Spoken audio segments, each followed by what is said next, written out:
Bueno, el día de hoy les vamos a hablar sobre los medicamentos de control. Mi grupo está conformado por Raúl Guevara y quien les habla, Juan Clavijo. Entonces, primero que todo vamos a comenzar con lo que es el índice. Pues vamos a hablar de la definición, la clasificación, la normatividad, la importancia, el listado en Colombia y los efectos farmacológicos. Bueno, comenzamos dando la definición de qué es un medicamento de control. Básicamente es un medicamento pues que está sometido a fiscalización, ya que este puede generar lo que es dependencia de las personas. Por esto no se puede vender de forma libre. El Estado tiene que tener cierto control con estos. Estos se pueden encontrar identificados con una franja violeta, como es el caso de la imagen que tenemos ahí a la derecha. Bueno, es importante también saber identificar los lugares donde se distribuyen estos, pues el gobierno debe tener control de estos. Y hay que reconocer que algunos son monopolio del Estado, que solamente el gobierno puede vender, que más adelante los mostraré, o en la imagen de la parte inferior se ven, y los que son de la industria farmacéutica. Bueno, la clasificación. Primero que todo, tenemos que son 6 grupos. Los del grupo 1, que son anestésicos generales y estupefacientes, como los derivados del opio y la morfina. Estos, pues los del grupo 1A tienen una dosificación de 10 días máximo y los del grupo 1B de 30 días. Los del grupo 2 son los derivados del ácido barbutírico, como el fenobarbital. Esta tiene de importante pues que es monopolio del Estado, que solamente el Estado se los puede brindar a las entidades hospitalarias. Del grupo 3 tenemos las anfetaminas y los estimulantes centrales, como el metilfenidato. Tenemos una imagen del metilfenidato ahí, la tercera que se encuentra en la parte inferior. Los del grupo 4 son sedantes, hipnóticos, ansiolíticos, como por ejemplo el alprazolam, pues que tiene una dosificación máxima de 30 días. Es importante tener en cuenta lo de la dosificación, ya que si se pasa este límite, pues puede generar lo que es dependencia a las personas. Es por esto que tiene una dosificación máxima. Los del grupo 5 son oxitóxicos y antihemorrágicos, y los del grupo 6 tenemos los neurolépticos, como por ejemplo la clozapina. Es importante también reconocer que los del grupo 1B, 2, 3 y 4 deben ser formulados para 30 días, y los del grupo 5 y 6 pues queda bajo criterio médico. Tenemos que los del grupo 5 son máximo 90 días, pero pues normalmente está bajo criterio médico, ya que si pasa estos 90 días pues hay que tener cierta normativa, que es de lo que vamos a hablar ahora. Básicamente la normativa que comenzó a regir los medicamentos de control fue la resolución 1478 del 2006. Actualmente pues tenemos una nueva resolución, que es la 315 del 2020. Esta fue pues dada o salió ahora en el mes de marzo. Pues esta es una actualización del listado de estos medicamentos, ya que normalmente anualmente se van actualizando este listado, ya que el gobierno va teniendo en cuenta pues la clasificación de estos y pues cómo va haciendo pues básicamente el efecto farmacológico que tienen ya. Entonces, en la imagen que tenemos a la derecha son los medicamentos que son monopolio del Estado, las sustancias que son monopolio del Estado. Solamente el Estado se supone que puede hacer distribución y venta de estos. Si no es el Estado el que tiene esto, pues básicamente pues estaría infringiendo la ley si lo está vendiendo una persona sin previa autorización. Entonces, también hay una fórmula médica específica para los medicamentos controlados, que es en el cuadro blanco que tenemos en la parte inferior, pues se encuentra lo que hace parte de esta fórmula médica. Más adelante les mostraré una imagen donde encontramos el ejemplo de la fórmula médica.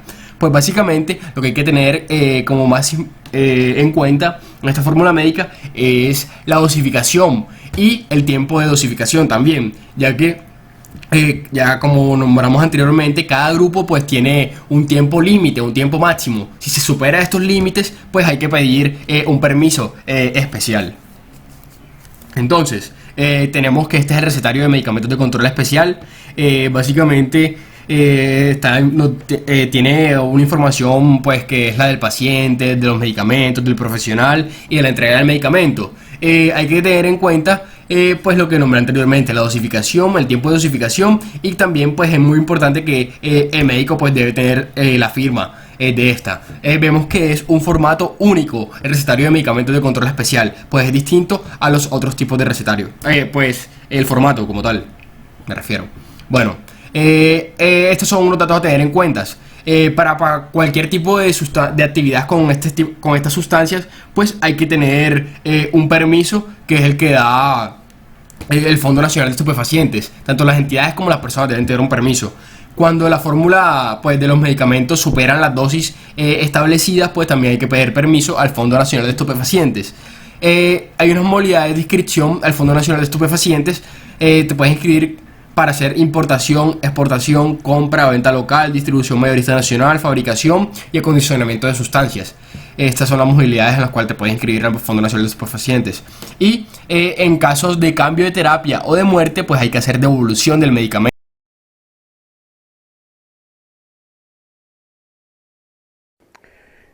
Bueno, en cuanto a la importancia de que existan los medicamentos de control o también que existe, digamos que una entidad que pueda regular lo que es su distribución y comercialización, tenemos que esta importancia se va dando luego de que se observa lo que es un déficit precisamente sobre esto, sobre la distribución, comercialización y el uso indiscriminado de dichos medicamentos de control. ¿Qué sucede? Que estos medicamentos producían lo que son efectos nocivos sobre la salud de quienes lo empleaban. Entonces comprometían la salud y la vida de estas personas. Asimismo, entonces esto empezó a generar o convertirse en un problema de salud pública. Entonces allí donde surge la importancia de esto, que dichos medicamentos pues tienen que ser controlados, digamos que su distribución y comercialización y asimismo el uso, simplemente recetado, porque van a convertirse posteriormente en un problema de salud pública. Bueno, continuando con los medicamentos de control especial, encontramos que según su principio activo, ellos pueden clasificarse, digamos, con respecto a su elaboración y distribución. Entonces tenemos que de estos hay 8 que son exclusivamente del monopolio del Estado. Hay otros 23 que son de casas farmacéuticas y en total se dice que hay 97 medicamentos de control especial, sumando los del monopolio del Estado más los de las casas farmacéuticas en sus diferentes presentaciones, según su principio activo. Bueno, en cuanto al monopolio del Estado, tenemos que son, digamos que aquellos medicamentos que tienen un potencial de causar dependencia y daño por su abuso. Entonces se dice que el Estado tiene la completa exclusividad de dichos medicamentos, haciéndose este mismo responsable y único de su elaboración y distribución.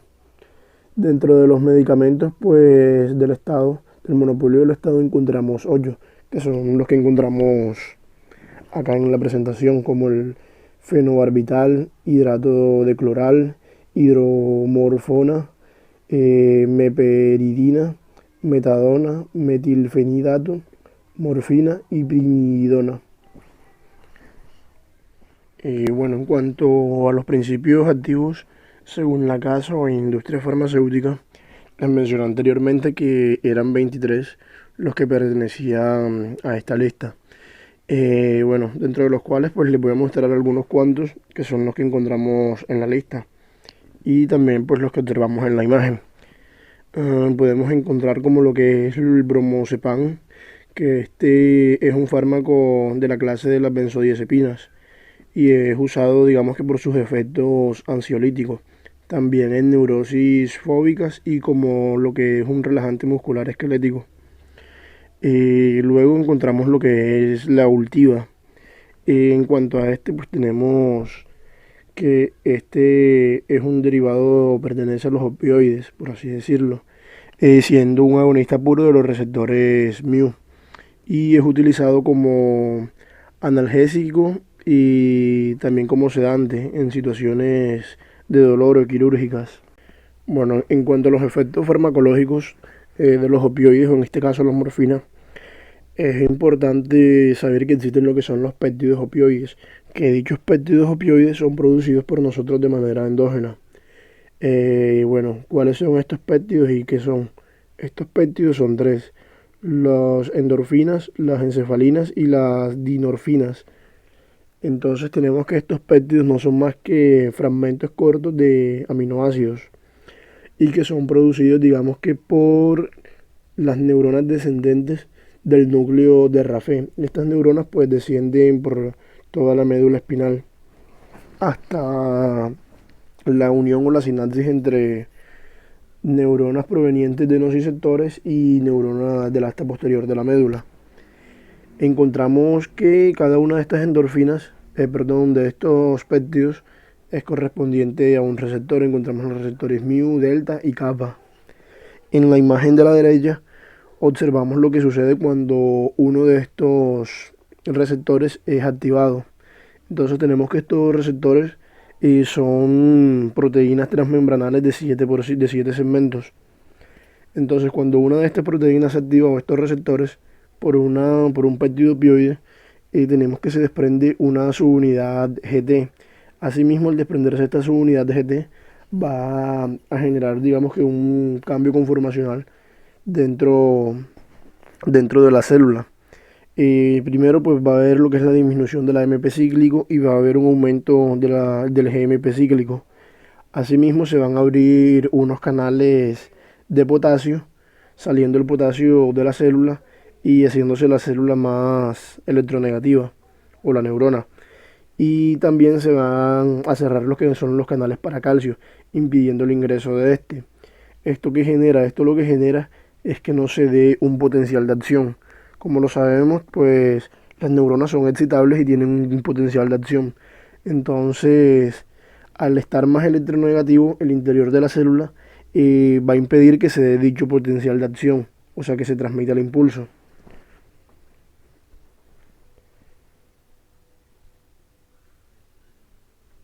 En esta imagen tenemos básicamente es cómo se da el estímulo del dolor.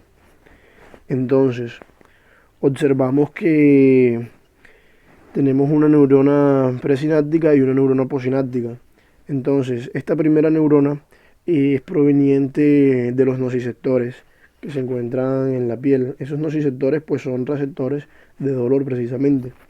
Entonces, dicho estímulo va a viajar a lo largo de todo el axón por nuestro cuerpo hasta la médula espinal, a la asta posterior, donde esa primera neurona va a hacer sinapsis con otra segunda neurona. Entonces, el estímulo tenemos que viene a lo largo del axón y cuando llega al cuerpo de la neurona, a la terminal axónica, perdón, eh, vemos que se van a abrir los que son los canales para sodio y al abrirse los canales para sodio, esto va a implicar que se abren los canales para calcio. Cuando esto sucede, los canales para calcio se van a unir a las vesículas que contienen glutamato y van a estimular lo que es la liberación de esas vesículas. Entonces, acá en la imagen a la derecha observamos que se libera lo que es el glutamato. Y el glutamato va a interactuar, digamos que con unos receptores en las neuronas provenientes del asta posterior de la médula, que esas van a ascender durante hacia arriba por toda la médula y pues van a subir por el tallo y van a dar la interpretación de dolor en las diferentes áreas del cerebro. Entonces tenemos que ese glutamato se une a dichos receptores. Una vez esto sucede, es que se da lo que es el ingreso de calcio y de sodio a la célula. Entonces lo que provoca es que se dé el potencial de acción y pueda transmitirse el impulso nervioso a lo largo de la neurona. Entonces, como les mencioné anteriormente, los opioides, o en este caso la morfina, ella digamos que no va a interactuar sobre la neurona de la médula, por así decirlo. Ella lo que va a hacer es que va a interactuar es en la neurona proveniente del nociceptor. ¿De qué manera? Pues al unirse a su respectivo receptor, a sus receptores mu, lo que va a suceder es que se van a cerrar los canales para calcio y va a salir lo que es potasio de la célula. Asimismo se van a cerrar los canales de sodio. Entonces, ¿qué sucede? Que dicha célula se va a hacer más electronegativa. Como lo saben, para alcanzar un potencial de acción, la célula debe ser, digamos que debe ser más positiva, hacerse menos negativa, por así decirlo. O sea, debe serse más positiva, perdón. Entonces, al estar bloqueados, digamos que los canales para calcio y estando saliendo potasio, que es positivo, y tampoco ingresando el sodio, la célula se va a hacer más electronegativa, lo cual implica que no va a generar un potencial de acción. Por lo tanto, pues no se va a dar lo que es la liberación del glutamato. Y al no darse esa liberación del glutamato, no se van a estimular lo que son los receptores NMD y los receptores AMPA de la célula perteneciente al asta posterior de la médula.